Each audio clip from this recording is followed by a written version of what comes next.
This story comes out of Florida.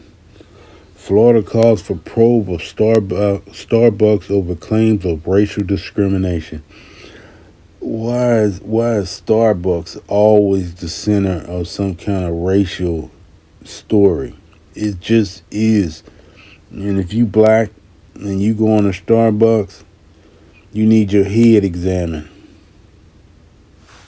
I'm just saying, it's too many incidents that happen at Starbucks. All right, let's get into this. May 24th, 2024. Florida Attorney General Ashley Moody wrote a complaint on Wednesday regarding accusations of racial discrimination at Starbucks.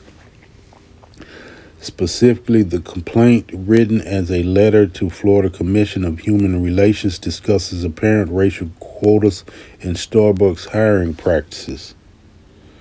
Not surprising there.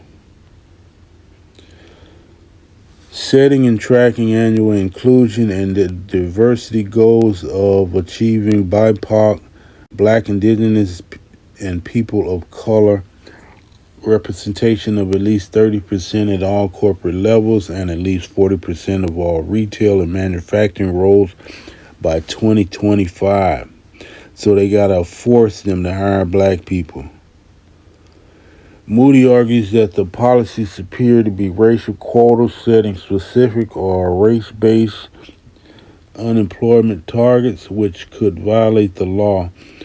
The Florida Civil Rights Act prohibits, among other things, limiting, segregating, or classifying employees or applicants for employment based on race in any manner that will deprive the person of employment opportunity, Moody writes. Courts have also recognized that racial quotas violate federal civil rights laws.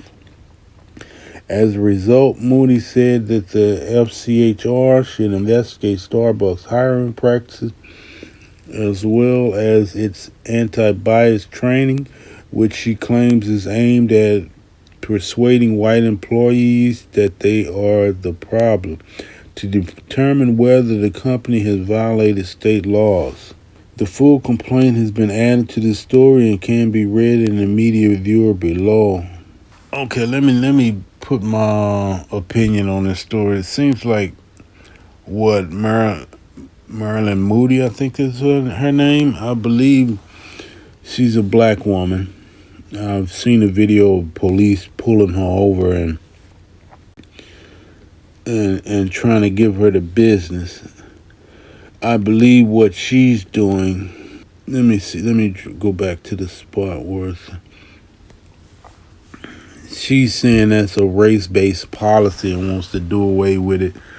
And this is why I disagree with it, because if you don't have a system like that in place, they just won't hire any black people if they don't want to hire any black people or whoever they don't want to hire. So you need something like that in place to actually force them to hire people. Yeah, it's needed. I don't know why she's coming up with something like this. Keep making them force them to hire black people. Because if you don't have this system in place, they probably won't hire them. Okay, it says 30%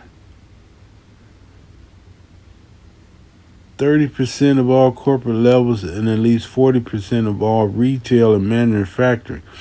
So it's forcing the corporate office to at least have 30% diversity and 40% in the manufacturing by 2025. Yeah, this is actually a good thing to have. I don't know why she's trying to do away with it. Florida does all kind of old backwards shit. Moody argues that the policies appear to be racial quotas. That's exactly what it is, and that's needed, because if you don't have this quota in place, they just probably wouldn't hire you. So, yeah, I disagree with Moody on that one. All right, I'm going to drop this down here. Let me know what you think in the comments, and I'll catch you on the next one.